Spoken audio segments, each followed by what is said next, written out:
2024 का आईपीएल शुरू हो रहा है दोस्तों 22 यानी कि इसी महीने 22 मार्च से, और उससे 3 हफ्ते पहले सनराइजर्स हैदराबाद वालों ने किया है धमाका। असल में सनराइजर्स हैदराबाद वालों ने सिर जोड़े। उन्होंने कहा गुरु 3 साल से बहुत बेइज्जत हो रहे हैं, घर वाले भी ताने देते हैं, दोस्त यार भी मुंह नहीं लगाते, कर्जा भी कोई नहीं देता, हर किसी को यही पता है कि भाई ये तो फारग है। मतलब 21, 22, 23 हम प्लेऑफ्स में नहीं आ सके, लीग स्टेज में बाहर हो जाते हैं, कभी 8वें नंबर पर, फिर 8वें नंबर पर, फिर पता नहीं 12वें 13वें, मतलब बहुत बुरे हालात चल रहे हैं हमारे। तो कुछ डिफरेंट करो, 2016 वाला तड़का वापस लेकर आओ। 2016 में कैसे जीते थे आईपीएल वो सोचो। तो मेरे जैसा कोई पीछे बैठा होगा, उसने आवाज दी होगी ऑस्ट्रेलियन कप्तान था सर, जरा उस पर गौर करें। ये किसने आवाज दी? बस चुप, खामोशी। लेकिन बात तो कानों में पड़ गई।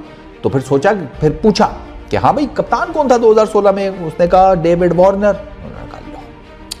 अबे अभी जो दिए हैं तकरीबन 20.5 करोड़ रुपए जिस बंदे को हमने खरीदा है, जो कि जब हमने खरीदा तो उस पर्टिकुलर टाइम में आईपीएल की हिस्ट्री की सबसे महंगी परचेज थी, ठीक है ना। पैट कमिंस बनाओ गुरु को कप्तान, उसका तो वैसे ही रिकॉर्ड बड़ा अच्छा चल रहा है, वर्ल्ड टेस्ट चैंपियनशिप जिताई हुई है, वर्ल्ड कप 2023 जिताया हुआ है, बाकी मेजर सीरीज और टेस्ट मैचेस सीरीज वो अलग से।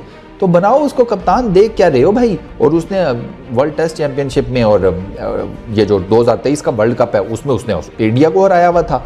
तो ठप्पा लग गया जनाब, पैट कमिंस होंगे इस साल सनराइजर्स हैदराबाद के जनाब कप्तान। और मजे की बात यह है कि पैट कमिंस ने T20 की किसी मेजर टीम की कभी कोई कप्तानी नहीं की, उसका कोई एक्सपीरियंस नहीं है कप्तानी करने का, ये T20 की जिसे कहते हैं, और मेजर किसी टीम का उसने कभी कप्तानी नहीं की।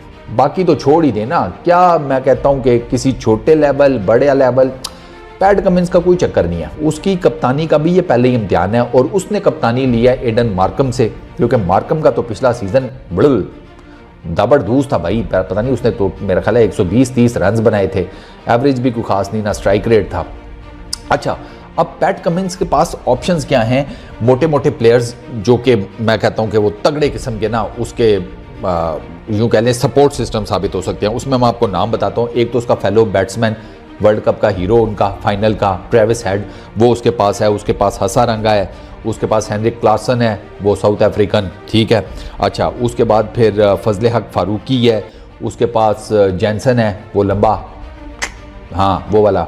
अच्छा फजले हक फारूकी और जैनसन तो दोनों ही खब्बे हैं, हाँ दोनों पेसर, दोनों लेफ्ट आर्म। अच्छा, ये उसके पास बहुत जबरदस्त किस्म की ऑप्शन है पैट कमिंस के पास। सनराइजर्स हैदराबाद ने टू बी एग्जैक्ट 2.47 मिलियन, ये अमाउंट बनती है सर 20.50 करोड़, ये अमाउंट लगाकर उन्होंने पैट कमिंस को परचेज किया था। और ये हाईएस्ट जिसे कहते हैं बिड थी उस पर्टिकुलर टाइम तक। फिर आए केकेआर वाले मैदान में, वो स्टार को ले गए जनाब 2.98 मिलियन में, जो कि 24.75 करोड़ बनती है। तो ये जो बिडिंग हुई थी लास्ट आईपीएल के लिए, उसमें ये दोनों हाईएस्ट पेड क्रिकेटर्स बने हैं आईपीएल की हिस्ट्री के, ठीक है। और अब पैट कमिंस कप्तान भी बन गया है। अब देखना यह है कि पैट कमिंस कप्तानी करके हासिल क्या करता है, सनराइजर्स हैदराबाद को कुछ डिलीवर कर पाएगा या नहीं। पिछले 3 सीजन में ना सनराइजर्स हैदराबाद का ये तीसरा कप्तान चेंज हो रहा है। मतलब इस सीजन को मिलाकर पिछले 2022 में केन विलियमसन थे इनके स्किपर, न्यूजीलैंड के जो थे।